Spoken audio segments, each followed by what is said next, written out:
ये तो पुनर्जागरण का पीडीएफ डायरेक्ट मिल गया।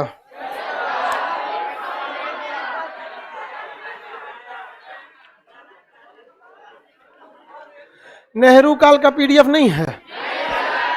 क्या करेंगे पीडीएफ लेके? नेहरू काल का पीडीएफ आप लोग को प्रोवाइड करा देंगे। समझ में गया? काला सांड दो ठूस पे बैठा उठ जाओ। हाँ, लड़की वाले सीट पे बैठेगा।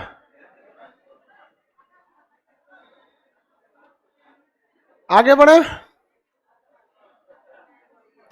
आप लोग को नेहरू काल वाला जो पीडीएफ था, युद्ध का पीडीएफ नहीं मिला था, तो उसमें आपको मिल जाएगा। उसमें बहुत बड़ा याद करने की चीज भी तो नहीं थी। 1948 में भारत पाक का पहला युद्ध हुआ, 1962 में चीन से, 1965 में पाकिस्तान, 1971 बांग्लादेश, 1984 में सियाचिन हो गया, 1999 में कारगिल हो गया, 2001 में ताज होटल, सॉरी संसद भवन, 2008 ताज होटल।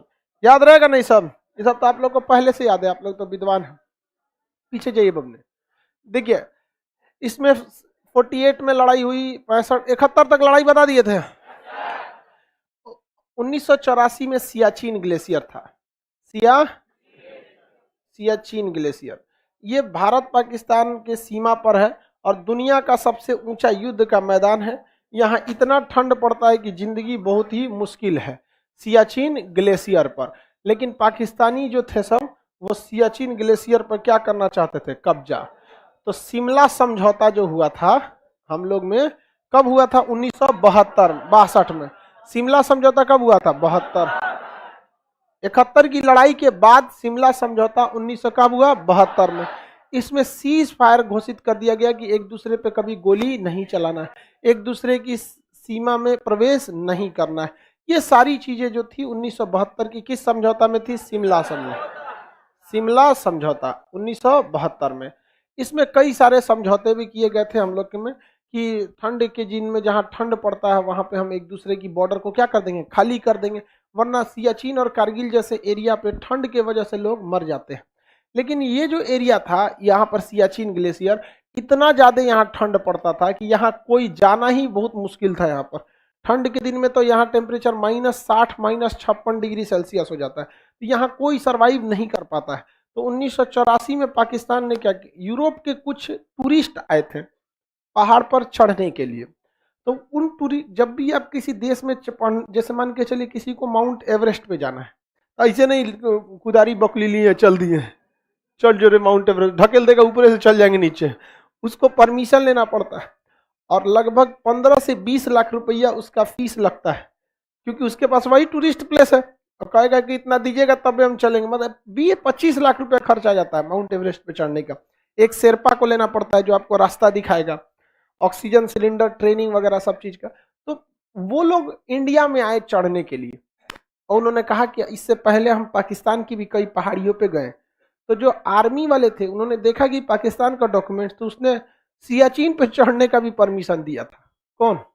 पाकिस्तान। अब बाकायदा उसका फीस भी दिया था। तो बहुत बड़ा स्ट्रेटेजिक गलती कर रहे थे हम लोग, क्योंकि वो उसका एरिया हो जाएगा। तब भारत सरकार जागी और कही कि सियाचिन ग्लेशियर पे हमें क्या करना पड़ेगा? कब्जा करना पड़ेगा। इसके लिए ठंड के कपड़ों की जरूरत होती है जो ठंडी के कपड़ों को रोक सके, जो दुनिया में केवल नॉर्वे बनाता था। ये लोग नॉर्वे के पास गए कपड़े लाने के लिए, तो नॉर्वे ने मना कर दिया कि हमारे पास ऑर्डर ओवर ज्यादा है, बल्क में हमारे पास अभी खाली नहीं है, आप 1 साल बाद आइए, अभी हमारे पास इतना ऑर्डर ले लिए हैं कि हम नहीं दे पाएंगे। तो इंडिया ने पूछा कि किससे लिए हैं ऑर्डर? तो कह रहा है पाकिस्तान से। इंडिया वालों का हालत खराब हो गया। बाद में सियाचिन ग्लेशियर पर कब्जा करने के लिए भारतीय सेना इधर से पहुंची थी और उसका नाम दिया गया था ऑपरेशन राजीव और ऑपरेशन सफेद तलवार और ऑपरेशन राजीव। किसके लिए था भाई? ऑपरेशन राजीव सियाचिन, ऑपरेशन राजीव था। राजीव किसको जीतने के लिए? सियाचिन ग्लेशियर से वापस किसे फेंक दिया गया? पाकिस्तानियों को। अभी पाकिस्तान कहता है कि हमारा क्षेत्र विवादित है। इसको लेकर किन 2 देशों में विवाद चलता है? पाकिस्तान में लेकर, इसको लेकर क्या चलता है? विवाद चलता है। इसके बाद पाकिस्तानियों ने दोबारा घुसपैठ कर दिया कारगिल में। सियाचिन से नीचे का एरिया था कारगिल। कहा है सब कि भाई सियाचिन को हम लोग नहीं कब्जा कर सकते, एक काम करते हैं कारगिल पे कब्जा कर लेते हैं, क्योंकि कारगिल पे अगर कब्जा हो गया तो सियाचिन जाने का रास्ता टूट गया। कारगिल होते हुए ही आदमी कहाँ जाता है? सियाचिन। कारगिल होते हुए कहाँ जाता है? सियाचिन जाया जाता है। किसी को कोई दिक्कत नहीं है। कारगिल होते हुए कहाँ जाएंगे? सियाचिन। तो इन लोगों ने, पाकिस्तानियों ने कहाँ कब्जा कर लिया था? कारगिल में। कारगिल में 1999 में कारगिल की पहाड़ियों पर ये घुस गए 1999 में। समझ में आ गया कि नहीं आ गया? अब 99 में भारत की भी कहीं लापरवाही रहती है। बताइए, सियाचिन में घुसा तो विदेशी पर्यटक से मिला, कारगिल में घुसा तो काशी नामदयाल नामक एक चरवाहे से मिला। ये भारत की भी गलती रहती है। यहाँ पर हम लोग कुछ ज्यादा ही बिलीव कर लेते हैं इन पाकिस्तानी और चाइनीजों पे। गलवान में घुसा तब हमको पता चला। कभी सुने भारत घुस गया? हाँ, नहीं जाते हैं लोग। सेना को डर नहीं लगता है। दिल्ली में जो बैठा है सब ना लुटियंस, दिल्ली में इन सब को डर लगता है यहाँ पर। अब क्या करेंगे इन लोग को? इन लोग को भी एग्रेसिव रहना चाहिए, लेकिन नहीं। यहाँ पे तो तासी नामदयाल ने बताया कि कुछ पाकिस्तानी उधर घुस गए हैं। तब तक पता चले कि कितने घुसे हैं, तब तक भारत के जितने भी बड़े पहाड़ी थे, चाहे वो आपका तोलोलिंग था, टाइगर हिल, द्रास, बटालिक, ये जितने बड़े पहाड़ी थे कारगिल के, वो सारे पहाड़ियों पर कब्जा किसका हो गया? पाकिस्तानियों का। और वो पोस्ट खाली थे सब। रीजन क्या? हम लोग के पहले से समझौता करके रखे थे कि ठंड के दिन में हम भी खाली कर देंगे, तुम भी खाली कर देना। और जस्ट 1 महीना पहले अटल बिहारी वाजपेयी गए थे पाकिस्तान और नवाज शरीफ से मिले थे। वहां पे बस यात्रा किए गए थे वहां पर नवाज शरीफ। तो पाकिस्तान ने घुसपैठ कर दिया। दिक्कत ये नहीं थी कि लड़ाई बहुत बड़ी थी, दिक्कत ये थी कि वो एकदम पहाड़ी पर बैठे थे और हम लोगों के बंकर में घुस के पूरी तरह सेटिंग करके एकदम अपने को खूब सेफ्टी ले लिए थे। अब कोई ऊंचा पहाड़ पर है, पूरा पत्थर लगा दिया, हल्का सा इतना गैप छोड़ा है, अब उस गैप से तो उसको पूरा एरिया दिख जाएगा और उसमें से बंदूक निकाल के पूरा बढ़िया से मार रहा है वहां पर। तो हम लोग की कैजुअलिटी बहुत ज्यादा हुई थी। अमूमन पहाड़ की कैजुअलिटी मानी जाती है, अगर ऊपर पहाड़ वाला पे 1 आदमी है तो उसको न्यूट्रल करने के लिए आपको कितने चाहिए? 9 आदमी चाहिए होते हैं। इतना पहाड़ की लड़ाई टफ होती है, क्योंकि उसको चढ़ना नहीं, वो आराम से खड़ा है और आपको चढ़ना है। उसको ढूंढना नहीं, वो आपको ढूंढ रहा है पहले से और आपको देखना पड़ेगा। पहाड़ी में उसी तरह के कपड़े पहन लेगा। हम लोगों की कैजुअलिटी 27 हो गई, 1:27, इतनी भयानक कैजुअलिटी। तो ये तो दगाबाजी के चक्कर में हुआ। उसके बाद बफोर्स तोप, जो जिसके ऊपर सबसे ज्यादा आरोप लगा था ये घोटाला है, तो इस बफोर्स तोप ने ही युद्ध में हम लोग को जीत दिलाई थी। इजराइल के कुछ गाइडेड बॉम्बर ने भी हम लोग को इस युद्ध में जीत दिलाई थी। इसका नाम रखा गया कारगिल को जीतने के लिए विजय ऑपरेशन। ऑपरेशन विजय और सफेद सागर। ऑपरेशन विजय और सफेद सागर। मुख्य ऑपरेशन का नाम विजय और एक तो दूसरा नाम सफेद। इसमें तलवार और राजीव। मुख्य ऑपरेशन का नाम विजय। तो कारगिल विजय दिया। कारगिल की लड़ाई बहुत ही घमासान की थी। इसमें एयरफोर्स, नेवी ने भी भाग लिया था। एयरफोर्स तो बम गिराने जा रही थी तो अपने सीनियर से पूछी, बम मार दे नदी उस पार, झेलम नदी के उस पार। तो कहे कि नहीं, उस पार मत मारो, उस पार पाकिस्तान का एरिया आ जाता है, फिर एरिया बड़ा हो जाएगा, युद्ध का माहौल क्या हो जाएगा? बड़ा हो जाएगा। अपने एरिया में मारेंगे तो कोई पाकिस्तान का साथ नहीं देगा, क्योंकि सब लोग कहेंगे ना, तू तो अपने एरिया में मार रहा है, तुम घुसा क्या था यहाँ पर। हुआ भी यही, पूरी दुनिया पाकिस्तान का साथ नहीं दी थी। रीजन क्या था कि पूरी दुनिया हम लोग का साथ देती भी नहीं, सारी दुनिया हम लोग को गरिया रही थी। क्यों? 1998 में हम लोग परमाणु बम का परीक्षण किए थे। पूरी दुनिया किसको गरिया रही थी? हम लोग। अब पाकिस्तान को भी गरिया रही थी। इसलिए अटल बिहारी वाजपेयी ने सबसे अच्छा डिसीजन यही लिया कि भाई उस साइड नहीं होना चाहिए, क्योंकि अंदर होगा तो लोग कहेगा भाई अपन अंदर बीमारी साफ हो रहा है हमारे पास। लेकिन अगर एयरफोर्स ने जो टारगेट सेट किया था वो एक्चुअली में नीचे नवाज शरीफ खड़े थे, अगर उसने परमिशन दे दिया मार दो, कौन उड़ा रहा था? नवाज शरीफ उड़े रहते यहाँ पर। और नवाज शरीफ खुश हो रहे थे कि उनको लग रहा था कि गॉड ऑफ ऑनर की सलामी दी जा रही है। प्रधानमंत्री खड़ा रहता है तो नहीं, हवाई जहाज जाते हैं सलामी दिया जाता है। 10 मिनट बाद बताया गया कि अभी जो गया है जहाज ना, इंडिया का जगुआर जहाज था, नवाज शरीफ भाग गया। कहा जी तो वहां पे बहुत खराब जगह है वहां, नहीं है लेता ना तो सही रहता, मार देना चाहिए। यहाँ इन 2 लोगों पे कभी मोह नहीं करना चाहिए। आप अगर चारों धाम जाइएगा उतना पुण्य नहीं मिलेगा जितना एक पाकिस्तानी को मार दीजिएगा। समझ में आ गया कि नहीं आ गया? ये लोग 2 तरीका, एक शॉर्टकट पुण्य कमाने का होता है, एक लॉन्ग कट। तो आप शॉर्टकट जाना चाहते हैं तो मार दीजिए इन 100 को यहाँ पर। समझ में आ गया कि नहीं आ गया? तो लास्ट में आप लोग मार दीजिएगा, सब पुण्य खत्म, आपको बहुत पुण्य मिलेगा, ऐसा कुछ नहीं। आगे बढ़े। ये कारगिल की लड़ाई थी। इन सब को समझ में नहीं आता है। ये इन लोग की यहाँ राजनीति ही इसी पे चलती है कि हमको क्या करना है, गजवाए हिंद करना है, भारत पे जीतेंगे। वो कभी भी एक चीज याद रखिएगा, वो देश की लड़ाई में नहीं जीत सकते जब तक वो इसको मजहब का नाम न दे। और भारत के लोगों को कोई फर्क नहीं पड़ता। हम लोग जब भी बोलते हैं तो ये बोलते हैं कि पाकिस्तान पर कब्जा करना है, ये नहीं कहते कि मुसलमान पर कब्जा करना। लेकिन वो चोट्टा आके कहेगा गजवाए हिंद करेंगे, यहाँ पर अपना धर्म लहराएंगे, ससुरा तो नहीं आओ तुरा, नौटंकी करके यहाँ बैठे हम लोग। आने दीजिए, उसको क्या दिक्कत है, आएगा फिर हम लोग को दामाद बना के जाएगा। उसके बाद जो हम लोगों से वहां पीढ़ियां पैदा होगी वही एक इलाज है। ससुरा गएगा जो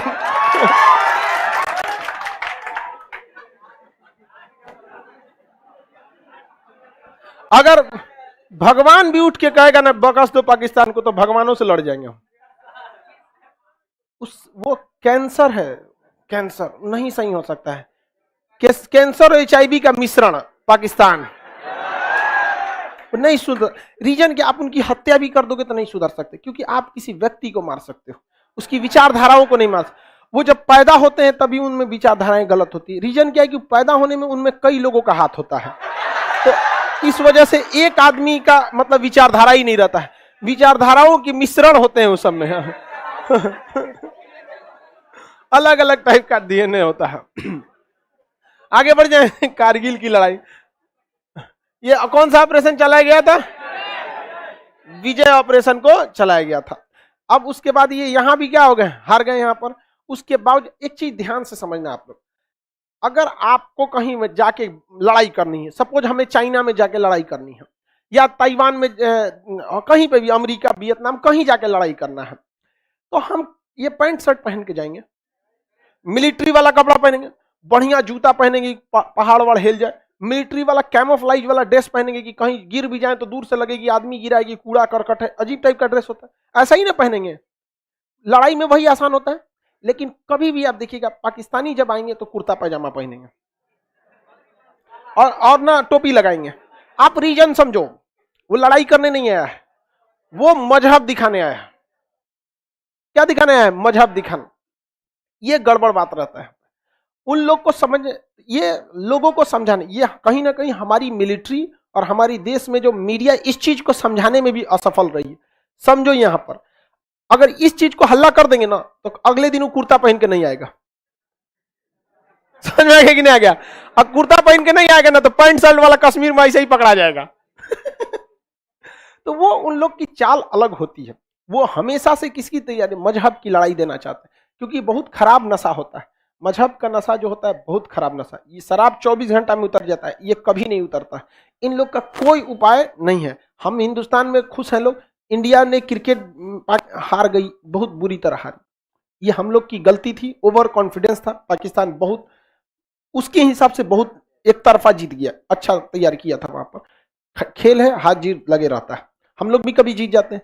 बट वहां का मंत्री कहता है कि गृह मंत्री वहां का क्या नाम है उसका, शाह करके कुछ, कुरैशी करके ऐसे, वो कहता है कि मतलब भारत के मुसलमान उनके साथ थे। आपको क्या लगता है? मतलब उसका क्रिकेट नहीं जीता है, इस्लाम जीता है। मतलब क्या है उनका? अरे भाई अभी वो बहुत अच्छा पता चला, फिर कौन उठेगा कहेगा क्रिकेट हराम है। तुम अपने में पहले सलट के आओ यहाँ पे। कभी कोई कहेगा शतरंज हराम है, कोई कहेगा पतंग उड़ाना, क्रिकेट नौटंकी करके रख देता। भाई ठीक है, आप अपनी टीम को क्या देते, बधाई देते, आपकी टीम बहुत अच्छे से जीत गई। लेकिन उसमें भी इन चोट्टों को क्या दिखता है? मजहबे दिखता है। यहाँ पर आगे बढ़े। लश्कर तैयबा वहां की एक बहुत बड़ी आतंकवादी संगठन है, लश्कर तैयबा। लश्कर तैयबा नाम भी रखेगा सब मजहब वाला।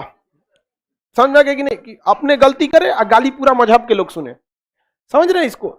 आप कभी किसी गलत के खिलाफ नहीं बोलेंगे ना तो आप भी उसमें गिन लिए जाएंगे, बहुत इजीली गिन लिए जाएंगे। आपको बोलना पड़ेगा। नाम रखा है लश्कर तैयबा, जैसे मोहम्मद। बताओ, नाम रख ले ही बम मारेगा, बदनाम पूरा इस्लाम को करेगा। ये दोनों मिलकर 2001 में संसद पर हमला कर दिया, काम लगा दिया संसद। वो तो संसद की सिक्योरिटी टाइट थी, थोड़ा ठीक ठाक अंदर नहीं घुस पाया सर, नहीं तो अंदर घुसा रहता तो एकदम ऐसे ही बैच, जैसे कैसे बैच पढ़ाता ऐसे मिलता सर, होलसेल में उड़ा देता सर। लेकिन देखिए कुछ भी है, संसद में हमारे खिलाफ बहुत घोटाले होते हैं, देश में उल्टा सीधा काम संसद से होता है, लेकिन उनको पीटने का हक हम लोग को है। बाहरी कैसे पीटेगा यार, कितना भी खराब संसद है हम लोग का, हम लोग को डांटने बोलने का हक है नहीं है? हम लोग भी कभी कभी घेर लेते हैं, कोनो कोनो नेता को गिरा जाता है तो कभी कभी, लेकिन उन्हें मारने पीटने का हक किसे है? हम लोग को। बाहर का कैसे आ जाएगा, और वो भी हम लोग के ससुराल से?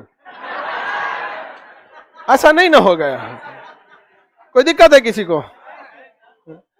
हम कभी कभी सोचते हैं कि लाहौर से लाए।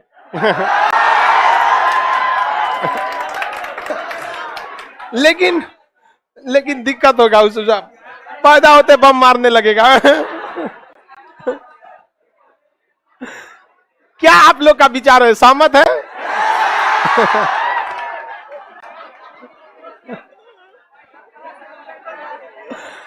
चलिए ध्यान समझते हैं। 2001 में संसद पर क्या हुआ था? हमला हुआ था। जैश ए मोहम्मद और लश्कर ए तैयबा, जैश और लश्कर के आतंकवादी, जैश ए मोहम्मद और लश्कर ए तैयबा के आतंकवादियों ने कहां हमला कर दिया? जैश ए मोहम्मद और लश्कर ए तैयबा। हाफिज सही सुने नाम यहाँ पे, ये सब बहुत मतलब उटपटांग रहता है सब वहां पर।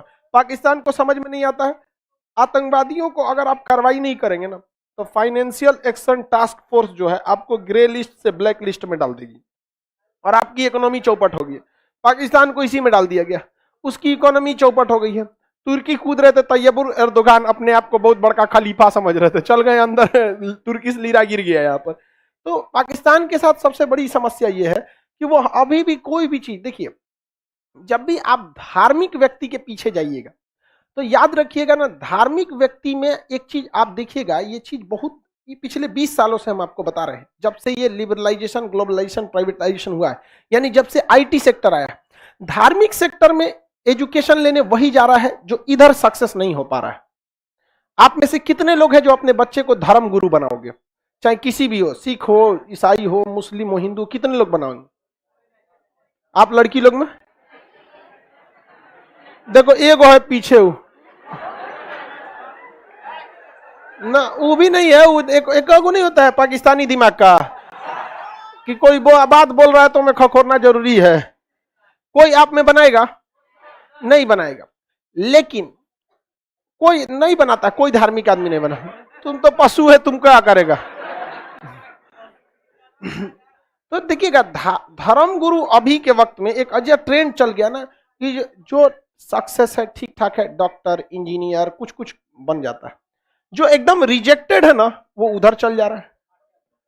समझ रहा है कि छांटा हुआ आदमी उधर चल जा रहा है और उसके हाथ में समाज आ जा रहा है। समझ रहे हैं इस देश के? और ससुरा सुनता नहीं है किसी की बात। तुम ज्यादा जानते हो, खब्बीस। अरे ससुरा अच्छा वाले भाई, तुम क्या मतलब है, आप सेलेक्टेड नहीं है। तो यही होगा, हमारे यहां समाज दे दिया गया उसको। ईसाइयों के सबसे बड़े पोप फ्रांसिस केमिकल इंजीनियर हैं, एक पढ़ा लिखा इंसान है। वो जब बात बोलेंगे तो उनको समझ में आएगा कि हमारी बातों का क्या असर पड़ने वाला है। हम एक तो सुन रहे थे, पता नहीं क्या नाम था उनको, कौन साधु संत टाइम के थे, कर एपीजे अब्दुल कलाम जिहादी था, बताओ। अरे हम न्यूज पे देख रहे थे, क्या नाम था उसका, हमको ध्यान नहीं है। ऐसा ऐसा लोल सबको देखेंगे, कोई ओरे छोड़ नहीं रहता है वहां पे। तो पढ़े लिखे लोग जब जाएंगे तभी सही होगा। आगे बढ़े, चलिए अब ध्यान से समझते हैं हम लोग। तो यहां पर ये जैसे मोहम्मद और लश्कर इन लोगों ने कहा हमला कर दिया? संसद पर हमला कर दिया। इसमें पकड़ाया था कौन? इसमें सबसे अफजल गुरु कौन पकड़ाया था? अफजल गुरु। अफजल गुरु को फांसी लग गया कि नहीं लग गया? अफजल गुरु का आप कभी इंटरव्यू देखिएगा, उसका इस तरह से माइंड वॉश किया गया है ना, जैसे लगता है यूनिवर्सिटी में लेक्चर दे रहा है। उससे पुलिस इंटरोगेशन की कि कैसे की, तो बता रहा था कि यहाँ से हमने बम लिया, फिर यहाँ से प्लांट करना था, उसके बाद कैसे हम आपको समझाते हैं एकदम शिद्दत से कि भाई आपको उस तरह से बता रहा था, ऐसे ऐसे किया, फांसी पे लटका दिया, मर गया वहां पे अफजल गुरु। तो इसमें कौन पकड़ाया था? अफजल गुरु। गुरु का नामो चौपट कोई लो।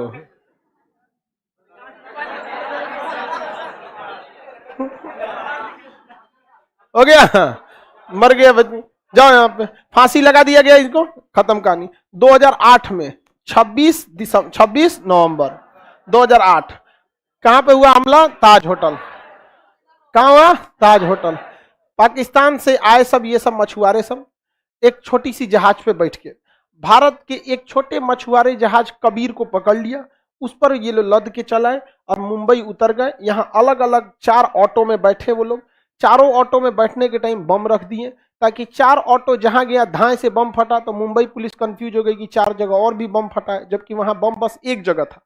लेकिन अब ना पता चल रहा है कि एक जगह बम था, वो चारों 10 ठो आए थे, सब ग्रुप में बट गए, सब 4-4 ग्रुप में, 4-5 के ग्रुप में बट गए सब। तो अलग अलग जगह जिस ऑटो में आए थे वो ऑटो को भी उड़ा दिया। तो मुंबई पुलिस को तो पहले खबर लग रहा है कि ऑटो क्या हो गई, ब्लास्ट हो गई। तो मुंबई पुलिस इधर उधर हो गई यहाँ पे, उसके होटल ट्राइडेंट में घुस गए, क्योंकि इनको सबसे ज्यादा दुश्मनी किससे है? इजराइल से। तो ट्राइडेंट जो होटल है वहां पर लियोपोल्ड, ट्राइडेंट नहीं लियोपोल्ड कैफे, एक कैफे लियोपोल्ड, उसमें यहूदी लोग जो होते हैं ना, सब यहूदियों का सबसे फेवरेट जगह है कैफे लियोपोल्ड। ये घुस गए कहां पर? कैफे लियोपोल्ड में। ताज होटल से पहले घुस गए थे सर कैफे लियोपोल्ड में। अब कैफे लियोपोल्ड में घुस के यहूदियों को बंधक बना दिए, यहूदी को मारने लगे, ये कर दे वो कर दे, यहाँ पर हमको जन्नत मिलेगा, मारो यहूदी को, ये देखो ये देखो, वाह वाह वाह वाह, ससुरे तो नहीं। गजब बेवकूफ होता है सब ये सब। कैफे लियोपोल्ड में मार दिया सब। होटल एक था ट्राइडेंट ओबराय, ओबराय होटल की एक कंपनी है, हर जगह उसके होटल मिलेंगे आपको, बड़े बड़े होटल। तो ओबराय होटल में घुस गया सब, वो बहुत ऊंची बिल्डिंग है, ओबराय होटल तोड़ दिया सब। ताज होटल में घुस के वहां बम्बार्डमेंट कर दिया सब, जिसमें सबसे लंबा ऑपरेशन चला था ताज होटल का। और सब ताज होटल चूंकि इंडिया का सबसे बड़ा होटल है, और उसमें क्या है कि भाई एक इंडिया का सबसे बेहतरीन है, और हर चीज एकदम फ्रंट पे था। और मीडिया क्या दिखा रही थी? ताज होटल को ही दिखा रही थी। बाद में ऑपरेशन ब्लैक टार्नेडो चलाया गया, भारतीय कमांडो ने क्या चलाया? Operation black tornado, black tornado. इससे ब्लैक कमांडोज को कहां भेजा गया? मुंबई। अब भारत की सुरक्षा व्यवस्था देखिए, भारत इतना बड़ा है लेकिन ब्लैक कमांडो केवल दिल्ली के पास रहते हैं। हमारी सुरक्षा व्यवस्था तब तक नहीं सुधरती जब तक कोनो कांड ना हो जाए। क्या यहां ऑलरेडी मुंबई जैसे शहर में ब्लैक कमांडो की एक यूनिट नहीं रहनी चाहिए? हैदराबाद, चेन्नई, कोलकाता, लखनऊ, पटना, भोपाल, एटलीस्ट हर राज्य की राजधानी में कम से कम 100 ब्लैक कमांडो रहना चाहिए। एगो बहुत है इनको इनके अब्बा तक पहुंचाने के लिए। नहीं समझा? अब बिहार पुलिस के भरोसे बिहार है, यहाँ एगो आतंकवादी घुस जाएगा, होमगार्ड मार। हमरे कोचिंग पे बम चला, आज तक पता नहीं चला, ये लोग खोजते रह गया यहाँ पर। वो तो ऊपर वाले का बहुत शुक्रिया है जो बम मारा था, सबसे चौकी कुर्सी के नीचे गया तो फटा नहीं। 8 गो बम मारा था सब, शुरुआत का 2 गो फटवे नहीं किया, कुर्सी के नीचे था। ये सब खोज रहे हैं, कौन सी है? देखा रहे बम, अरे भाग यहाँ से आप। ये अभी जो ऑफिस देख रहे हैं ये दोबारा बनाया गया ऑफिस है, ये ऐसे थोड़ी था। यहाँ पर बम मार दिया से यहाँ पर। तो भारत सरकार को सोचना चाहिए कि एटलीस्ट जितने राज्य की राजधानी है, आतंकवादी अटैक किसी गांव में नहीं होता। ऐसा नहीं होता गांव में भैंस पे बम लगा के उड़ा दिया, जा सुरेश चाचा के भैंस उड़ गई लो ऐसे मारेगा जब भी बम मारेगा तो बड़े शहर पे ही मारता है। तो अभी भी हम लोग के पास ऐसा नहीं है, तो ये हमारी भी गलती है। क्या बताएंगे हम आप लोग को? तो दिल्ली में क्यों है? क्योंकि दिल्ली में नेतवा घूमता है सब। हम तो पटना आ रहे थे तो एयरपोर्ट जैसे डाउन हुआ, तो जब जहाज डाउन हुआ तो हम देखे कि कौन सा बिल्डिंग है भाई, बड़ा खूबसूरत है। तो हम बगल में पूछे कि बिल्डिंग कौन सा है, तब तक हमको दिख गया विधान भवन, एयरपोर्ट के रास्ते पे विधान भवन। ये बताइए अगर विधानसभा की बैठक चल रही है, संयुक्त अधिवेशन विधानसभा विधान परिषद, अब कोनो लेके वही में घुस गया है हो गया सब संयुक्त अधिवेशन उसको अलग रूट से रखा। अब दिल्ली जाइएगा, दिल्ली में एयरपोर्ट जो है ना, रास्ते में राष्ट्रपति भवन है, नहीं घुसने देता, उधर से घूम के आइए वो पट्टी से, नहीं जाने देता है, संसद भवन नहीं जाने देता है, सुप्रीम कोर्ट नहीं जाने देता है, जानता है कि मेन रूट पे है, मेन रूट पे गड़बड़ करेगा तो पता नहीं चलेगा, रिस्ट्रिक्टेड एरिया जा ही नहीं सकते। पता चला एयर होस्टेस कॉफी देने गई पायलट को, सर कॉफी हटाया, कोनो घुस गया, चल ले आसुसरत में विधान भवन, ले धाए दे घुस जाएगा विधान भवन ना। ये सब क्या ही बताएंगे, ये सब हम लोग का काम है, अजब वाले। तो खैर छोड़ो, ये सब में कोई दिक्कत नहीं है, लेकिन कर आएगी, छोड़ दीजिए सर उन सब उन सब की चिंता क्या कर रहे हैं। देखिए हम लोग कहते हैं कि हम लोग आपस में लड़ सकते हैं। आपके पिताजी आपको 4 झापड़ मारेंगे, आप कुछ नहीं बोलेंगे, सोचेंगे अच्छे के लिए बोला, पड़ोसी गरिया के चल जाएगा, आपका खून खोल, तुम कौन होता है। तो बात यह नहीं, हम लोग आपस में लड़ते झगड़ते रहते, वो एक अलग मैटर है। ताज होटल में आके बम मार दिए सब, यहाँ पर सारे आतंकवादी मारे गए थे, एक बच गया अजमल कसाब। अजमल कसाब को पकड़ने वाले थे तुकाराम, कांस्टेबल तुकाराम। तुकाराम ने AK-47 पकड़ लिया, मार के पेट छलनी कर दिया, लेकिन मराठा सिपाही तुकाराम ने नहीं छोड़ा। अजमल कसाब को भी याद आया होगा कि ये शिवाजी की धरती है, शिवाजी नहीं रहे तो क्या हुआ, दिलेरी उनकी आज भी जिंदा है।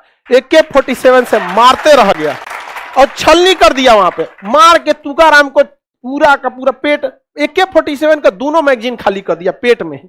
लेकिन मरने के बाद भी पकड़ ले रहा कि ना ना खींचा यहाँ पे, बाकी मार लाठी उन लोग को एकदम बेहतरीन धो दिया वहां पर। नाना पाटेकर पूछ रहा है कि टेंशन मत लो, तुम्हारा जख्म सब जन्नत में भर जाएगा। मार के रद्द कर दिया उनको। अजमल कसाब पकड़ा गया। अजमल कसाब को जो फांसी दी गई वो बहुत लेट से दी गई थी, 2008 का कांड था, फांसी दी गई थी 12 में। देखिए फांसी न देना एक स्ट्रेटजी थी, डिप्लोमेटिक हिस्सा था।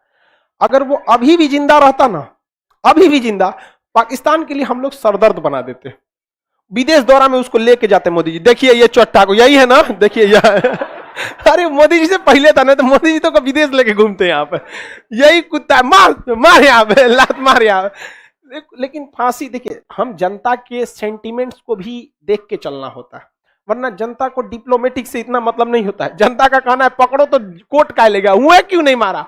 अरे भाई साहब, जब वो जिंदा था तो उसको बचाने के लिए ये कोई ना कोई कांड करते, और इस कांड में वो पकड़े जाते और कोई ना कोई नया सुराग मिलता। लेकिन हाँ, उसकी इज्जत नहीं करनी चाहिए, उसको मार मार के रद्द कर देना चाहिए। वहां पर फांसी से पहले ही एक संदेश देना चाहिए, कुछ नहीं करना चाहिए। उन सबको ऐसे कैदियों के बीच में भेज दीजिए जिनको ऑलरेडी फांसी है, मार मार के वही मार डालेंगे सब। सरबजीत के साथ पाकिस्तान ने क्या किया, यही ना किया। भारतीय बॉर्डर पार कर गए थे सरबजीत, उनको क्या किया, जेल से ही मरवा दे। लेकिन फिर हम लोग ये सोचते हैं कि इससे हम लोग बदला तो जरूर लेंगे, लेकिन जो एक आदिकाल से भारत की एक जो संस्कृति चलती आ रही है वो धूमिल हो जाएगी। तो कहीं ना कहीं फिर आदमी सोचता है कि नहीं, गवर्नमेंट ने जो किया ठीक ही किया, क्योंकि हम दुश्मनी का बदला ले लेंगे। लेकिन हमारी जो चांद में भी दाग है, लेकिन भारत की संस्कृति पर आज तक कोई दाग नहीं है, बेदाग है यहाँ पर।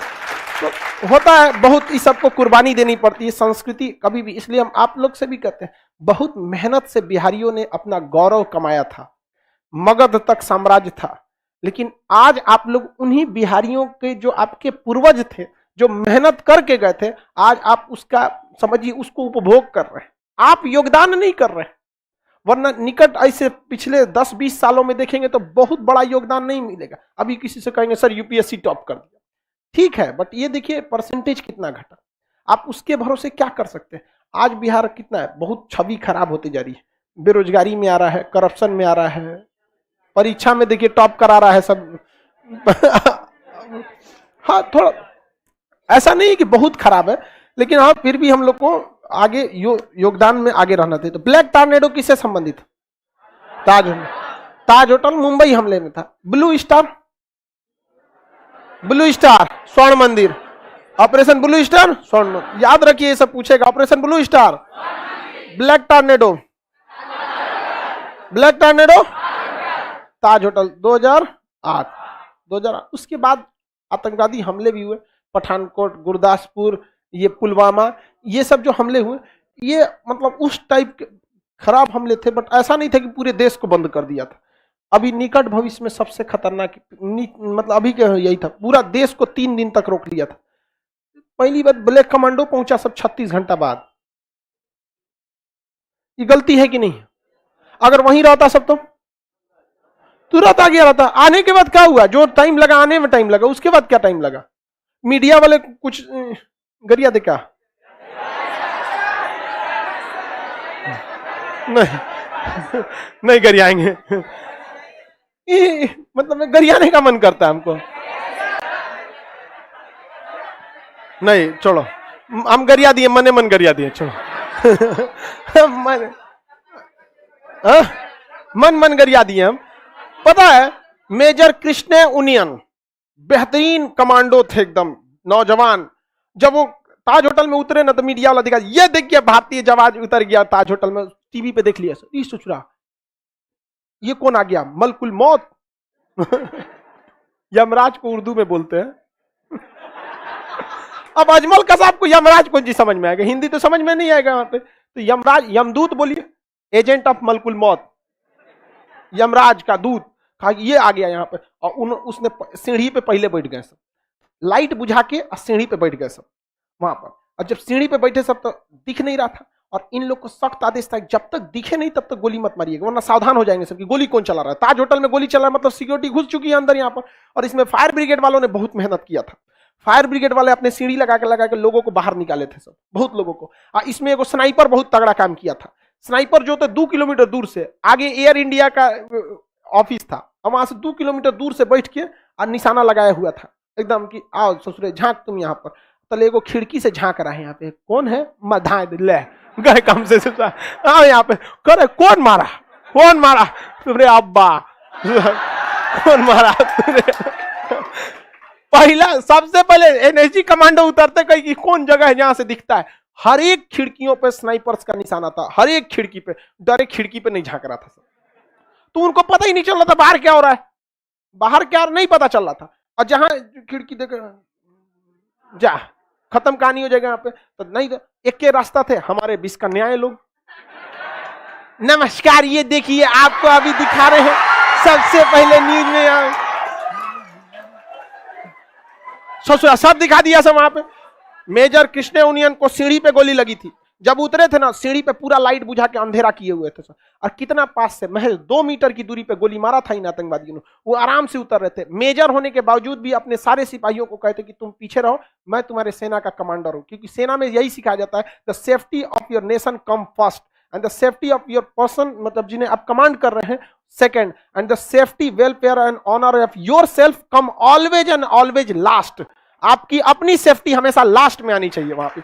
ये उनकी पहली निशानी होती है आर्मी वालों की, कि सबसे पहले किसके ध्यान देना है, देश को, उसके बाद अपने सिपाहियों को, और उसके बाद वक्त मिले तो अपनी भी जान की परवाह करना। उसने सबको साइड में कट के आगे बढ़ते हुए गए, लेकिन उससे पहले ही जो कमांडो काम करते, हमारे न्यूज वाले अपना काम कर चुके थे, आगे बढ़े। वहां पे महज 2 मीटर की दूरी पर AK-47 मारा था, यहाँ पे बुलेट प्रूफ छेद के घुस गया था अंदर, वहां पर बुलेट प्रूफ छेद के, इतनी पास से गोली चलाई गई थी।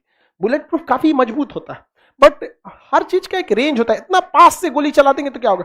पास से गोली चलने के बावजूद भी बुलेट प्रूफ लग गया, इन्होंने भी अपना गोली चला ही दी तो वो मर गए, लेकिन हमारा एक बहादुर मेजर कृष्ण उनियन शहीद हो गए। ये गलती थी इनकी न्यूज की। आगे बढ़े, कोई दिक्कत किसको, रिपोर्टर सबको, अभिव्यक्ति की आजादी। 19 का 1, हमारा एक कमांडर मर गया, अभिव्यक्ति की आजादी है उनकी। हम लोगों से आप लोग को कभी पढ़ाते वक्त पीडीएफ में कोई गलती हो जाती है, अक्सर देखते होंगे कि बाबू देखो यहां ये गलत है, इसको सुधार लो। कभी कभी हम लोग पढ़ाते वक्त में कोई डेट आगे पीछे मुंह से टंग स्लिप से निकल जाता है, आदमी अगले दिन आके बताता है देखो उस बैच में ये बोल दिया था, ऐसे हो गया था। कभी मीडिया वालों को सुने क्या गलती बताएगा आगे जाके सुधारेगा? नहीं। हमारे हिसाब से न्यूज चैनल 24 घंटा चलना ही नहीं चाहिए, यह सबसे गलत चीज है। तो अब न्यूज दिखाते नहीं, न्यूज बनाते हैं। न्यूज बना उसी को 40 बार दिखाएगा। आप 2 घंटे, आप 2 घंटे सुबह दिखा दीजिए, 2 घंटे शाम में, बीच में आप नहीं दिखा सकते। अगर कोई नेशनल लेवल का मैटर है तो दिखा दीजिए, अदरवाइज शांत रहिए। उस पर एनसीईआरटी की किताब पढ़ाया जाएगा। नहीं समझ में आया? 24 घंटा न्यूज दिखाएगा। यहां पर न्यूज नहीं मिलता है ना, तो न्यूज वाला दिखाता है, देखिए आज सीरियल में ये दिखाया जाएगा। अरे चोटा कहीं का, देखते हैं कि नहीं देखते? अब महिलाएं सब कहीं जानने वाली रहती से, ये नहीं चोको जी ये दिखाने वाला है, चौपट कर देते, मतलब ये बता न्यूज चैनल में ये काम होता है। तो ये सब समझ में आ गया कि नहीं आ गया? ऑपरेशन क्या, अब एक और ऑपरेशन चलाया गया था, ऑपरेशन कैक्टस। वो नेहरू काल का हिस्सा नहीं है, वो वर्ल्ड हिस्ट्री का हिस्सा है। यहाँ मालदीप है दक्षिण भारत में देश में, यहाँ एक कौन सा देश, मालदीप। मालदीप में जो प्रधानमंत्री थे वो भारत के बहुत फेवर के थे, अब्दुल्ला गयूम। लेकिन उनको ना एलटीटी के कुछ विद्रोही सब मिलके तख्ता पलट करना चाहते थे सब। अब अब्दुल्ला गयूम ने कहा कि भाई हमारी सरकार तो बंद हो जाएगी, कब्जा कर लिया हमारे देश पर। तो एनएसजी कमांडो को यहाँ से भेजा गया दिल्ली से, और उड़ान भर के वो सीधे उतरे सब कहाँ पर, माले एयरपोर्ट पर। और 2 दिन में खाली हो गया माले, 2 दिन में शांत कर दिए सब हमारे एनएसजी कमांडो से। कमांडो को हर जगह होना चाहिए, एटलीस्ट 100 को का रहना चाहिए कि नहीं रहना चाहिए? अगर नहीं हो पाता है तो सरकार हमसे कहे, हम उनका रहने का इंतजाम पटना में कर देते हैं। नहीं होता है बोलिए, हम लोग नहीं कर सकते हैं। अरे भाई हमको खाना नहीं बनाने आता है, लेकिन हम सीख लेंगे उनको खिलाने के लिए। 1-2 बैच कम में कर देगा आदमी, लेकिन देश सेवा सबसे बड़ी चीज होती है। लेकिन अगर इतना भी नहीं कर सकते तो क्या करेंगे हम लोग को, यही समझ में। सुरक्षा सबसे पहले, एक अपने आप में भी फीलिंग होगा ना, कैसे गर्व से कहेंगे इन सब को, आओ मार के देखिए यहाँ पे, मार यहाँ पे। भारत के पास कई सारी समस्याएं हैं, इंटरनल समस्याओं से भी जूझ रहा है। आप इस तरह समझ में आ गया। 48 में, इसमें एक ही युद्ध है आपका, ये चाइना के साथ। बाकी सब देखिए किसके साथ, बाकी सब पाकिस्तान। अभी तो हम केवल मेन बताएं, अभी बहुत सारी चीजों को नहीं बताएं। अब समझा हम क्यों गरियाते हैं उसको? नहीं, इतना इस मैटर पे नेशनल इमरजेंसी तो इस पे लागू हुआ ही था, इस पर नेशनल इमरजेंसी तो लागू हुआ ही था। इस सब मैटर के लिए सेना निपटा लेती है, नेशनल इमरजेंसी की क्या जरूरत है? आगे बढ़े सर। पीडीएफ में कुछ कुछ स्पेलिंग मिस्टेक हो गया, हो सकता है बाबू, मिस्टेक हो जाता है कभी कभी। अब आगे बढ़ जाए, पुनर्जागरण पढ़ा दे। इसका पीडीएफ आपका बच गया है, नेहरू काल का पीडीएफ, इसका पीडीएफ दे देंगे। सर आप भी एक बुलेट प्रूफ ऑफिस बनवा लीजिए। देखो बाबू, हम बुलेट प्रूफ की बात नहीं, जब हम यहाँ पटना में रहे, बस विद्यार्थी रहना चाहिए। और हमारा विद्यार्थी अपने आप में एनएसजी कमांडो है। बस वो रहना चाहिए। फिर देखो यहाँ जब पुलवामा का हमला हुआ था तो हम लोग भी प्रोटेस्ट में गए थे। लड़कियां सब तब चली गई थी कारगिल चौक पर पूरा, और पूरा कारगिल चौक हमारे बैच की लड़कियों से जाम हो गया था। आप कभी यूट्यूब पर देखिएगा ना, उस समय हम लोग का चैनल वगैरह नहीं था, लेकिन इतना था कि दबाव बना दिया जाएगा यहाँ पर। और तब तक उसके बाद बदला हो ही गया वहां पर पाकिस्तान में। अब वहां पर बड़े लोग भी हगीज पहनते हैं।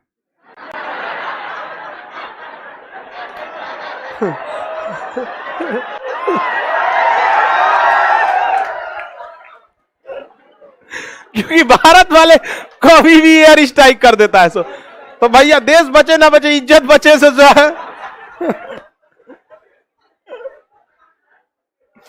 आगे पुनर्जागरण समझते हैं।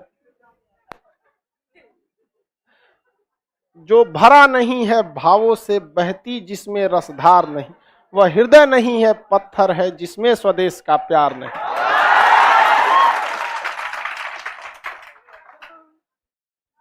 आगे देखते हैं हम लोग पुनर्जागरण को। देखिए ये सबसे चौपट, इसको नहीं सुधर सकता है, छोड़ दीजिए उस सबको। हम आपको अभी से भविष्यवाणी करके देते हैं।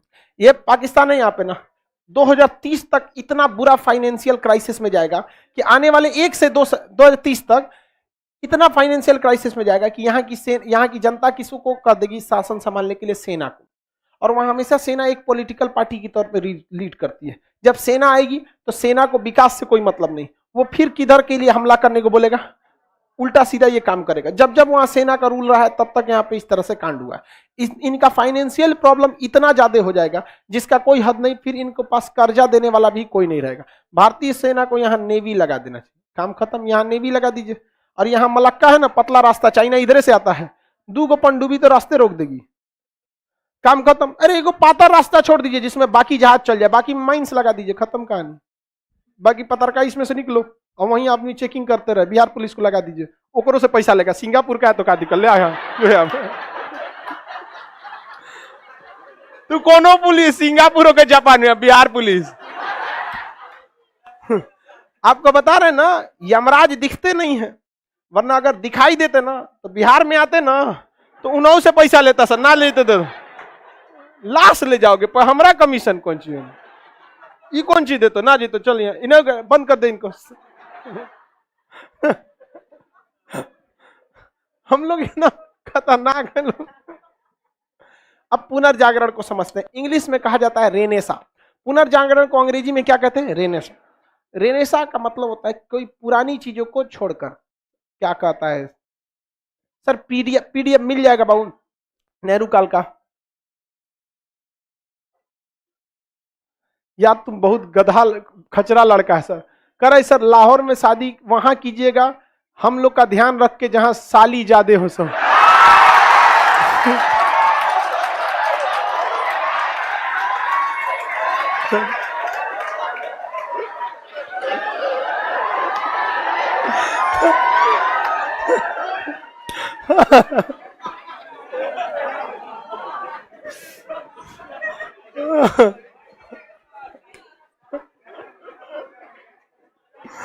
चलिए ध्यान दो। अरे तुमको क्या लगता है? तुम खुदरा सोच रहा है। दहेज में लाहौर लाया जाएगा? नहीं लाया जाएगा। चलो अब आगे देखते, छोड़िए उस सबको, वो कभी नहीं सुधरेगा। हम बहुत कोशिश किया, हमसे ज्यादा इतिहास मान के चलिए आप विद्यार्थी हैं, इतिहास नहीं ना देख, आप लोग इतिहास पढ़ने के लिए देखें कि हाँ रिजल्ट के लिए कि हमको नंबर लाना है। हम लोग इतिहास आपको पढ़ाना रहता है, हर चीज देखा इंसान कहाँ जा रहा है, वो कभी नहीं सुधर सकता है। उसका केवल दो लोगों के पास इलाज है, एक इजराइल के पास, दूसरा परमाणु बम। इजराइल के पाकिस्तान के पासपोर्ट पे लिखा रहता है not accepted in Israel, Israel में अलाउ नहीं है। समझ में आ गया कि नहीं? क्योंकि इजराइल वाला बिरयानी बना के खा जाता है ऐसे इन लोगों को, वो नहीं छोड़ता ऐसा, वहां पे बड़ी मार मारता है। देखे थे गाजा को किस तरह मारा था? एक नेपाल वाला हमारे वीडियो पे बोल रहा था कि आप भी हमारा नेपाल का जमीन कब्जा किए हैं, हम भी आपको गाजा जैसे मिसाइल मारता है हम भी मिसाइल मारेंगे। हम कहे ठीक है, तो हम भी तुम्हारा बाजा बजा देंगे। और वो वाला क्लिप काट के पूरा नेपाल में वायरल कर दिया सब। अब हमको दिक्कत है, नेपाल वाला खोज रहा है सब, इधर पाकिस्तान वाला खोज रहा है।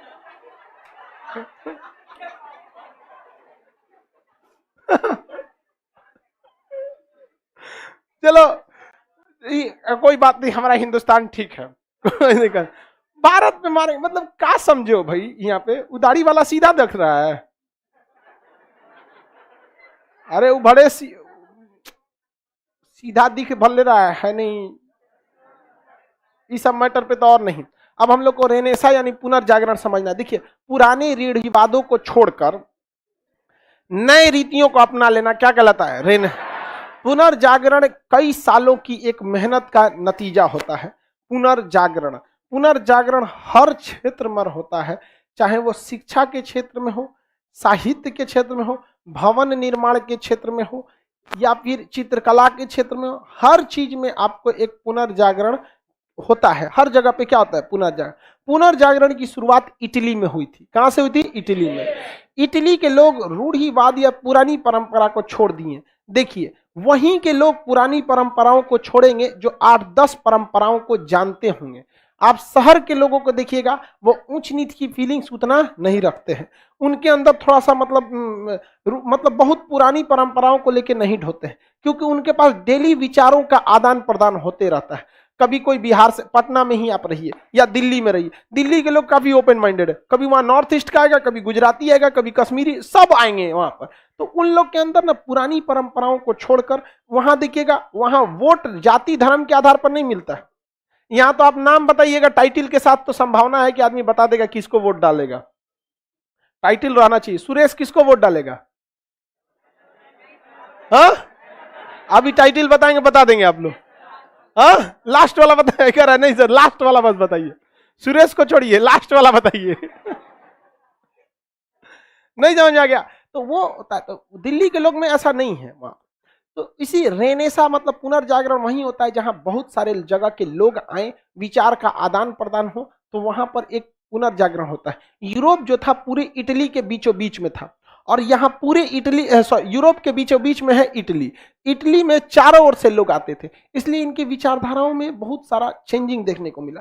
जैसे आप दिल्ली में रहे हैं या शहर में रहे, जब आप गांव में जाएंगे तो अजीब लगेगा, यार ये सब एक दूसरे को पहचान रहा है, सब पहचानता है गांव में एक दूसरे को। मतलब नया आदमी को देखेगा सब ऐसे देख के, कोनो कोनो अपने सास कैसे बाल झाड़ेगी, आप नए रहे।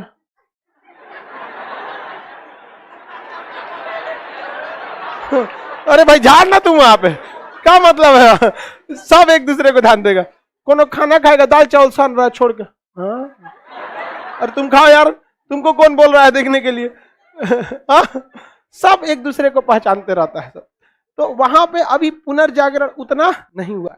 शहरी क्षेत्र में देखेंगे तो थोड़ा ज्यादा हुआ है। तो पुनर्जागरण की शुरुआत कहाँ हुई? पुनर्जागरण की इटली में शुरुआत का कारण क्या था?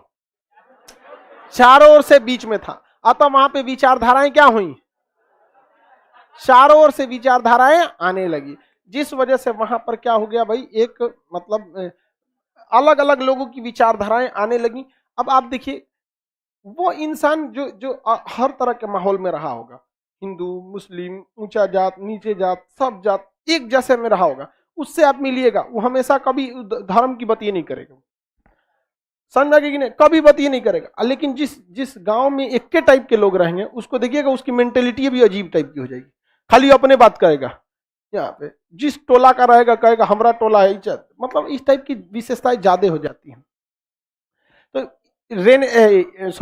पुनर्जागरण की शुरुआत इटली का शहर फ्लोरेंस, इटली का शहर फ्लोरेंस, वहां से इसकी शुरुआत होगी। इसकी शुरुआत दांते नामक व्यक्ति ने किया था। किसने किया था? ये एक कवि थे, नाम क्या था? दांते।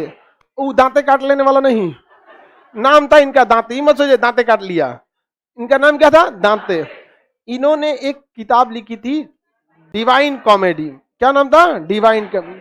इसमें इन्होंने स्वर्ग और नरक के बारे में बताया था कि स्वर्ग नरक ऐसा कुछ नहीं है, ये मनगढ़ंत कहानियां हैं। मतलब मनगढ़ंत कहानी के सेंस क्या है, उन्होंने बताया था कि स्वर्ग नरक में क्या अंतर है, सब आपस में क्या रहेंगे, एक जैसे रहेंगे, और नरक में सब आपस में क्या रहेंगे, लड़ते रहेंगे। ये कहानियों के माध्यम से समझाना चालू किए थे, लोगों को समझ में भी आया था। एग्जाम्पल के तौर पर उन्होंने दिया था कि स्वर्ग में भी खाना लगेगा, नरक में भी खाना लगाया गया है, सेम खाना। नरक में जो खाना लगाया जाएगा उसका चम्मच से खाना रहेगा, और स्वर्ग में भी चम्मच, लेकिन चम्मच का साइज इतना बड़ा रहेगा नरक में, स्वर्ग में भी बेलचा टाइप का। तो बताने का कहने का सेंस था कि नरक में जब आदमी खाएगा तो चमचवा शुरू में ना पकड़ेगा, इतना बड़का पकड़ेगा तो खाएगा कैसे, इसे आइबे नहीं करेगा, यहाँ पे बहुत लंबा हो जाएगा। तो कहा कि नरक वाले क्या करेंगे, उनको बस अपनी चिंता रहेगी, ऐसे निकालेगा और खाएगा ऐसे, तो हैंडलवा कहाँ चल जाएगा आगे वाले को, ओकर मुंह फोड़ दिया, ऊकर मुंह फोड़ दिया, दुनिया भर का फोड़ दिया, नरक में मार चालू हो गया, खाना गया भाड़ में। यहाँ पे उनको बस अपनी चिंता रहेगी। और स्वर्ग में सेम खाना सेम रहेगा, तो वो निकालेंगे अपने सामने वाले को खिलाएंगे, वो इसको खिलाएगा, ये उसको खिलाएंगे। आप लोग को हल्का हल्का स्वर्ग का आभास है? नहीं, तू लोग कचरा है। मुस्कुरा रहा है, कहा कि सर तो जाना पहचाना लग रहा है। नहीं,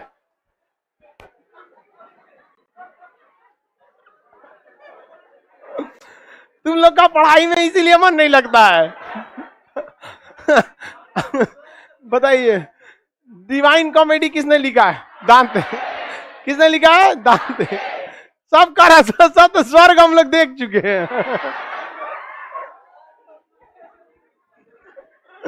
अरे बैल कहीं का, ये सब दूसरे दुनिया में। ठीक हुआ तुम लोग उस समय दांते के समय नहीं थे, तो दांते काट लेता। पुनर्जागरण रेनेसा की शुरुआत कहां से हुई? इटली।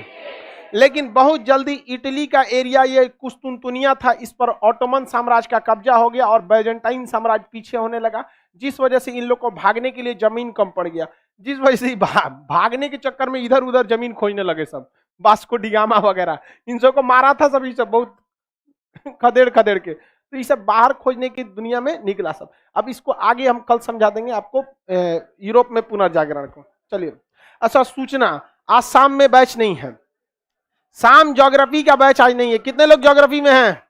आप लोग सबको